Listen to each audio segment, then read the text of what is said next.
Hello दोस्तों, नमस्कार। आपके अपने यूट्यूब चैनल पर आपका स्वागत है। इस वीडियो में हम बात करेंगे कई सारी कंपनियों के बारे में जिनमें खबरें हैं, कुछ कंपनियों के रिजल्ट हैं, तो उनमें सुबह काफ़ी एक्शन रह सकता है। एएसएम लिस्ट का सर्कुलर भी आया है। ब्रेंट क्रूड में भी गिरावट देखने को मिली है। तो सभी चीज़ों को इस वीडियो में कवर करेंगे। वीडियो शुरू करने से पहले कहना चाहूँगा, अगर किसी ने चैनल पर फर्स्ट टाइम विजिट किया है तो चैनल को सब्सक्राइब कर लें और बेल आइकन को ज़रूर दबा लें। वीडियो की शुरुआत करेंगे ब्रेंट क्रूड से। अमेरिका के बाज़ार तो आज बंद हैं, लेकिन ऑयल मार्केट में काफ़ी ज़्यादा उछाल यानी उतार चढ़ाव देखने को मिल रहा है। ब्रेंट क्रूड में गिरावट हुई है 6.5% से ज़्यादा की $93 प्रति बैरल के पास में ब्रेंट क्रूड फिलहाल हमें देखने को मिल रहा है। तो ये एक अच्छा संकेत है भारतीय बाज़ारों के लिए भी और दुनिया भर के बाज़ारों के लिए भी, क्योंकि यूएस और ईरान के बीच में जो डील को लेकर पॉजिटिव अपडेट आ रहे हैं उसी का इम्पैक्ट हम लोगों को इस पर देखने को मिल रहा है।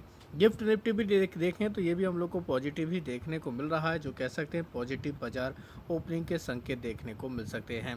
साथ ही दोस्तों खबर कुछ अपडेट भी देखने को मिल रहे हैं। ईरान के जो हम लोग को मिनिस्टर देखने को मिलते हैं, जो ख़ास तौर पर नेगोशिएशन कर रहे हैं यूएस के साथ में, ये और इनकी टीम यानी गलीबाफ और इनकी टीम हम लोग को कतर में डिस्कस करते देखने को मिलेगी यूएस को लेकर, यूएस के साथ में जो ये डील कर रहे हैं। हालांकि ट्रंप की तरफ से ये बयान देखने को मिला, या तो एक अच्छी डील होगी या फिर नहीं होगी, ऐसे बयान देखने को मिले। रिपोर्ट के जरिए एक खबर सामने आ रही है कि ईरान रीओपन करेगा स्ट्रेट ऑफ हॉर्मुज, और जो हम लोग को चीज़ें देखने को मिल रही थी कि चार्ज ले रहा है, टोल वसूल रहा है, तो ये सारी चीज़ें हम लोग को हटते देखने को मिलेगी। क्योंकि कई सारी रिपोर्ट में ये बताया जा रहा था कि स्ट्रेट ऑफ हॉर्मुज को शायद से अभी ना खोला जाए, तो लेकिन अभी हम लोग को खबर आते देखने को मिल रही है। तो अभी ऑफिशियल डील नहीं हुई दोस्तों, केवल पॉजिटिव खबरें आ रही हैं, उसी का बाज़ार के ऊपर इम्पैक्ट देखने को मिल रहा है।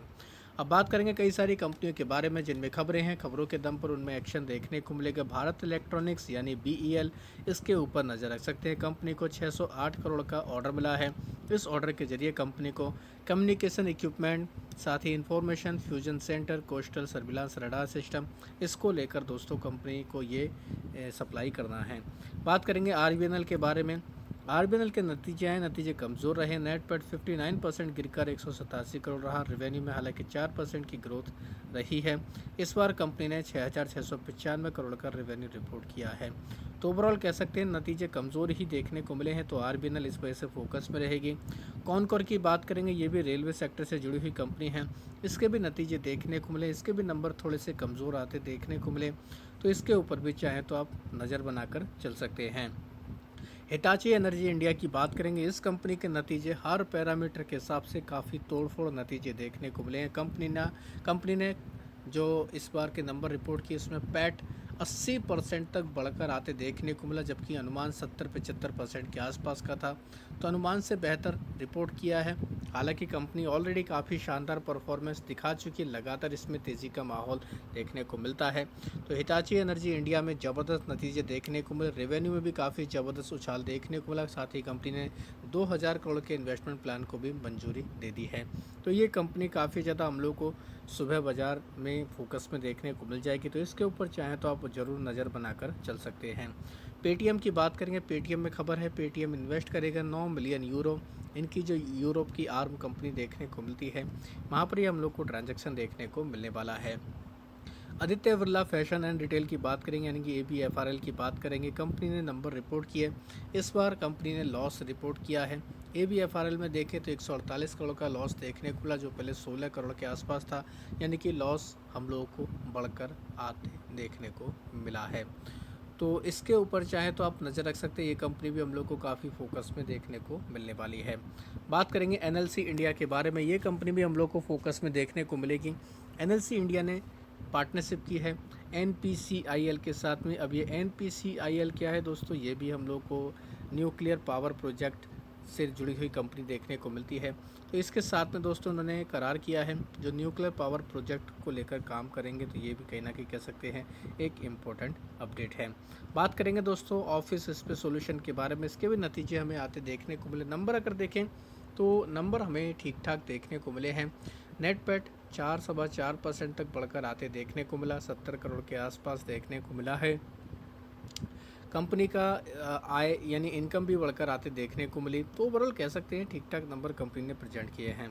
जेएसडब्ल्यू एनर्जी की बात करेंगे, कंपनी 4000 करोड़ तक रेज करने वाली है। क्यूआईपी के जरिए मंजूरी दी गई, 7.61 करोड़ इक्विटी जारी की जाएगी। तो ये एक कहीं ना कहीं एक इम्पोर्टेंट अपडेट है। पाइन लैब की बात करेंगे, पाइन लैब के नतीजे बेहतर रहे हैं। पिछले साल कंपनी ने लॉस रिपोर्ट किया था, लॉस की तुलना में कंपनी ने इस बार पैट रिपोर्ट किया, पॉजिटिव हो चुकी है। 59 करोड़ के आसपास कंपनी का प्रॉफिट आया है। रेवेन्यू में हालांकि 17% को उछाल रहा, 700 करोड़ के आसपास। तो ये कंपनी भी नतीजों के दम पर फोकस में रहेगी। रेमंड की बात करेंगे, रेमंड की बोर्ड की मीटिंग हुई थी, जहाँ पर अप्रूव कर दिया 331 करोड़ रुपये का फंड रेजिंग करने वाले हैं। कंपनी के बोर्ड की तरफ से इसको अप्रूवल दे दिया गया है।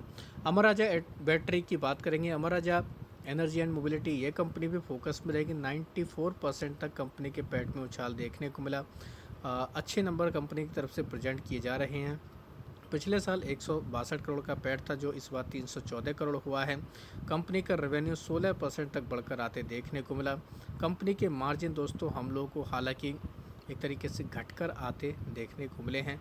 11.14% से घटकर हमें 10.86% तक देखने को मिले। एबिटा 13% तक बढ़कर आया है। तो कह सकते हैं ये थोड़ा सा एक चिंता वाली बात है। बाकी ओवरऑल देखें तो कंपनी के नतीजे काफ़ी अच्छे आए हैं। मान इंडस्ट्री की बात करेंगे, इसके भी नतीजे हम लोग को कमज़ोर देखने को मिले। 25% तक कंपनी का पैट गिर कर आया, जबकि ऑपरेटिंग मार्जिन ज़बरदस्त रहा है। साथ ही रेवेन्यू वगैरह अच्छा खासा हम लोग को ठीक ठाक देखने को मिला। ओवरऑल कंपनी के नंबर मिले जुल रहे हैं। अगर पैट के हिसाब से देखेंगे तो नंबर थोड़े कमज़ोर हैं। तो चाहे तो आप इस कंपनी को अपने रडार पर रख सकते हैं। ब्रिगेड एंटरप्राइज की बात करेंगे, कंपनी ने साइन किया है जेडीए के साथ में एक करार किया है। 850 करोड़ रुपये का जो रेजिडेंशियल प्रोजेक्ट है, इस पर ये काम करने वाले हैं। तो इसको लेकर कह सकते हैं कंपनी की तरफ से ये काफ़ी इम्पोर्टेंट खबर है। साथ ही दोस्तों आपको पता है काफ़ी दिनों से बाज़ार में एक खबरें आ रही हैं कि कैपिटल गेन टैक्स, साथ ही एसटीटी को लेकर सरकार कुछ सुनवाई करे, कुछ एक्शन ले, इसको घटाया जाए। तो वित्त मंत्री हैं निर्मला सीतारमण जी, इनकी तरफ से बयान आते देखने को मिला है। इनका कहना है कि सरकार इन जो निवेशक हैं उनके कंसर्न को सुनने के लिए तैयार है कैपिटल गेन टैक्स को लेकर। तो कह सकते हैं सरकार तक ये बात पहुंच चुकी है। तो हो सकता है आने वाले समय में इस पर कुछ हम लोग को पॉजिटिव चीज़ें आती देखने को मिले, तो ये बाज़ार के लिए काफ़ी अच्छा साबित हो सकता है। अब बात करेंगे एएसएम लिस्ट के बारे में। शॉर्ट टर्म का सर्कुलर है, 9 कंपनी यहाँ पर ऐड की गई, जिनमें cargo trans maritime, Evans electric, Excom telesystem, Genesis international corporation, Gennex lab, Gyan developer and builder, national fitting, OCCL, Sun Pharma advance research company का नाम है। 7 कंपनी बाहर निकली, जिनमें 63 moons technology, Camex, cosmic, CRF, crest chem limited, Damodar industries, safety control device and टेल कैनोर global का नाम है। लॉन्ग टर्म के एएसएम की लिस्ट में 7 कंपनी ऐड की गई, जिनमें Estonia lab, corporate merchant bankers, cosmic, CRF, DMR engineering, India cement capital, Norben tea and export, Olatech solution का नाम है। 2 कंपनी स्टेज 2 में है, जिनमें इनकॉन इंजीनियर और बनता बायोसाइंसेस का नाम है। 18 कंपनियों के सर्किट बदले गए हैं, जिनमें आप लोग नाम देख सकते हैं। कुछ इंपॉर्टेंट कंपनियां जैसे डायनाकॉन सिस्टम एंड सॉल्यूशन का 10%, फेनोटेक्स केमिकल्स का 10%, ज्ञान डेवलपर एंड बिल्डर का 10%, जय भारत मारुति का 10%, रिकॉर्ड स्टूडियो का 20% किया गया है। साथ ही वंता बायोसाइंसेस का 10%, सन फार्मा एडवांस रिसर्च कंपनी का 10% सर्किट किया गया है। सारे बदलाव सुबह बाजार ओपन होने के दौरान देखने को मिलेंगे। तो चाहें आप इनको अपने रडार पर रख सकते हैं। वीडियो अगर आपको पसंद आया तो चैनल को सब्सक्राइब कर लें और बेल आइकन को ज़रूर दबा लें।